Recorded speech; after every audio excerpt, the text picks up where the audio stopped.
Assalamualaikum warahmatullahi wabarakatuh.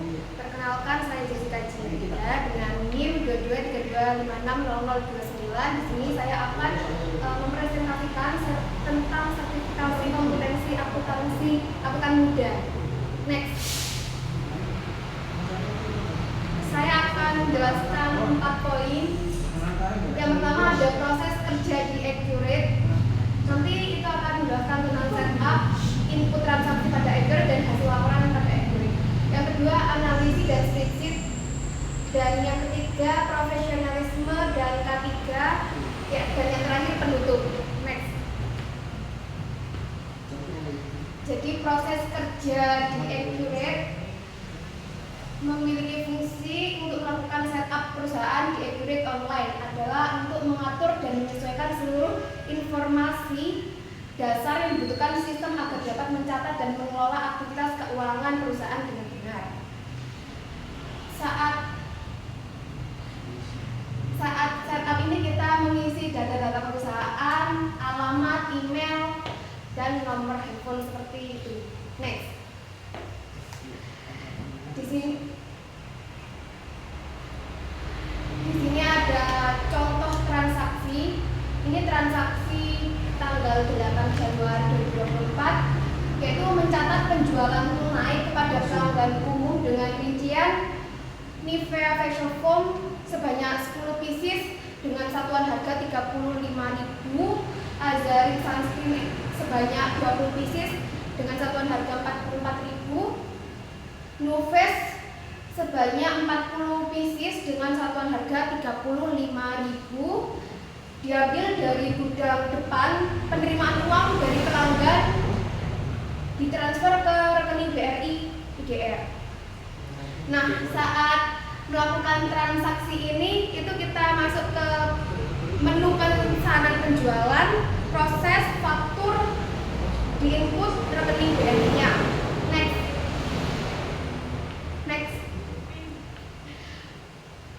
Untuk contoh transaksi yang kedua ini ada pada tanggal 12 Januari 2024, yaitu bagian gudang membuat permintaan barang dengan rincian Viva Green Tea sebanyak 50 pieces, Emina Aloe Vera sebanyak 100 pieces, Azarin Sunscreen sebanyak 50 pieces, Nuves sebanyak 50 pieces dengan note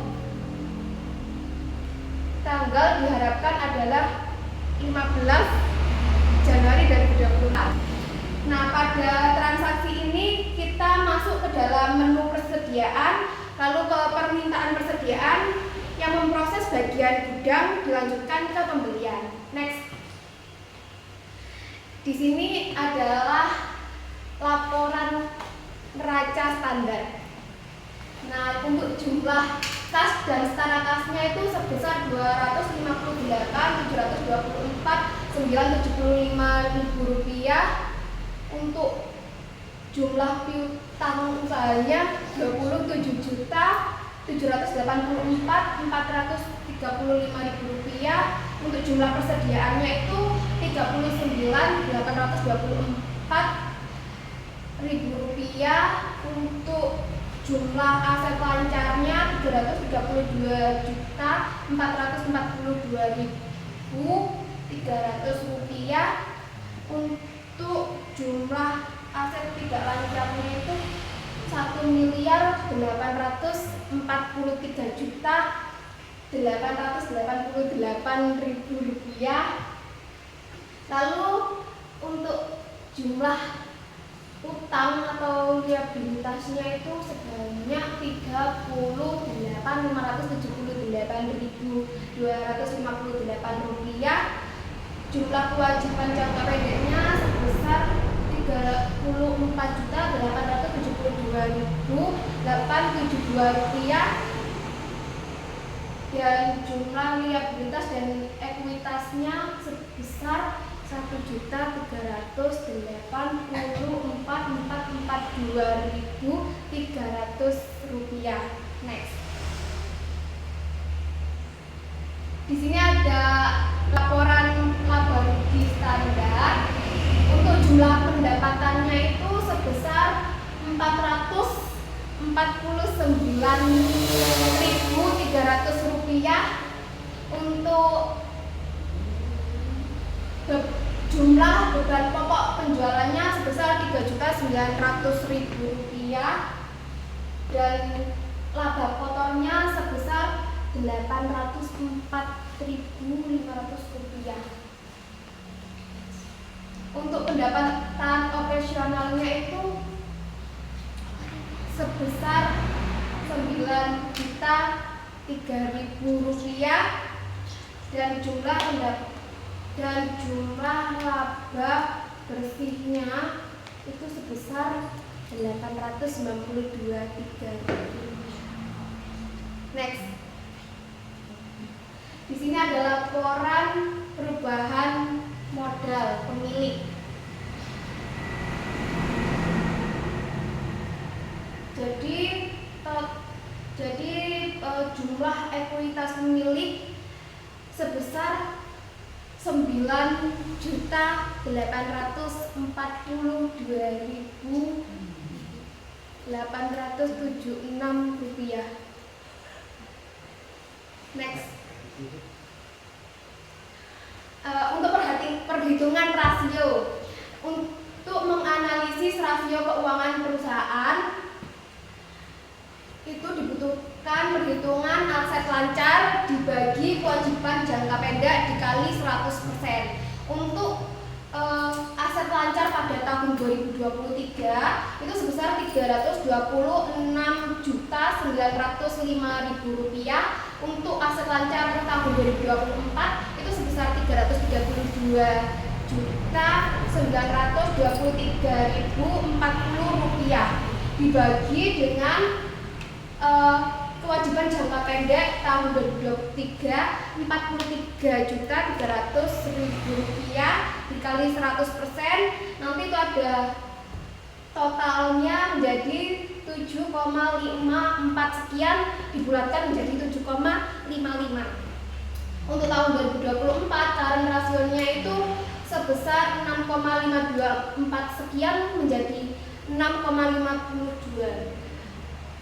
Selanjutnya ada analisis rasio solvabilitas.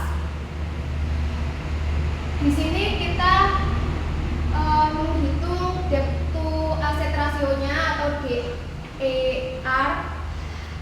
Untuk total liabilitas atau total kewajibannya untuk tahun 2023 itu sebesar Rp208.300.000 dibagi dengan total aset tahun 2023 dan dikali 100%, nanti hasilnya 0,15 sekian dibulatkan menjadi 15,1. Untuk tahun 2024 itu ada total liabilitas atau total kewajiban sebesar Rp216.27.865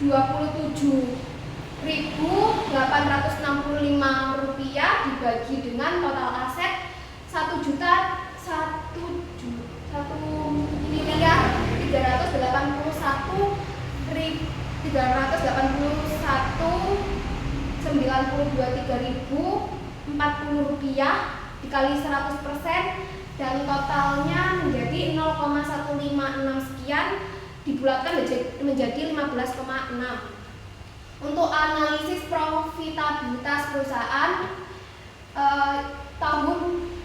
bulan Januari 2024 yaitu laba bersih dibagi penjualan dikali 100%. Untuk laba bersih pada bulan Januari 2024 yaitu sebesar Rp2.055.825 dibagi dengan Rp4.500.000 dikali 100% dan hasilnya minus 0,452 sekian dibulatkan menjadi minus 45,2. Selanjutnya ada analisis aktivitas perusahaan.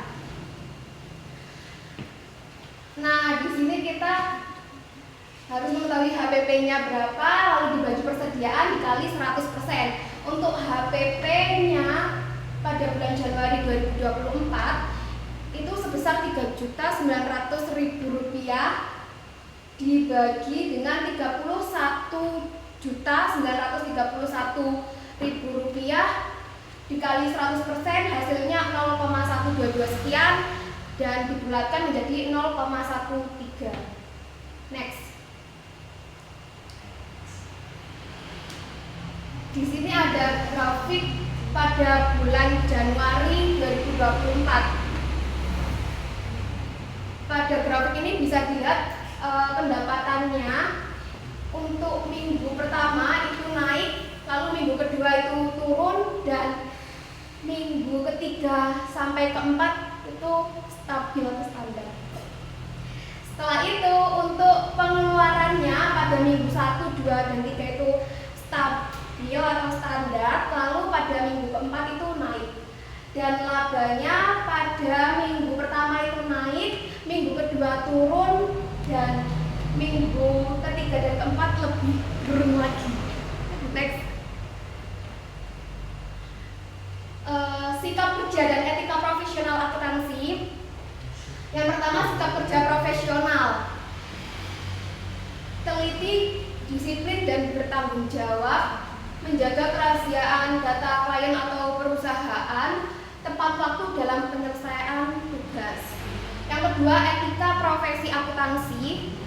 Yang pertama, integritas, jujur, dan tidak memanipulasi data.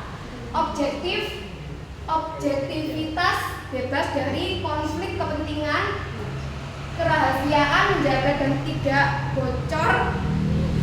Kompetensi profesional, selalu meningkatkan kemampuan. Next. Keamanan digital dalam akuntansi. Yang pertama, risiko digital di bidang akuntansi. Ada beberapa risiko. Yang pertama ini ada kebocoran data, yang kedua peretasan sistem keuangan, yang ketiga manipulasi laporan digital. Dan untuk langkah-langkah keamanan digital, gunakan password kuat dan autentikasi 2 faktor. Yang kedua, backup data secara berkala. Yang ketiga, hindari akses data akuntansi di WiFi publik. Dan yang keempat, gunakan software akuntansi resmi dan terupdate. Yang ketiga, kepatuhan hukum. Patuh pada UU ITE dan regulasi perlindungan data pribadi atau PDP. Next. Sekian presentasi dari saya, kurang lebihnya saya mohon maaf. Terima kasih. Wassalamualaikum warahmatullahi wabarakatuh. Waalaikumsalam.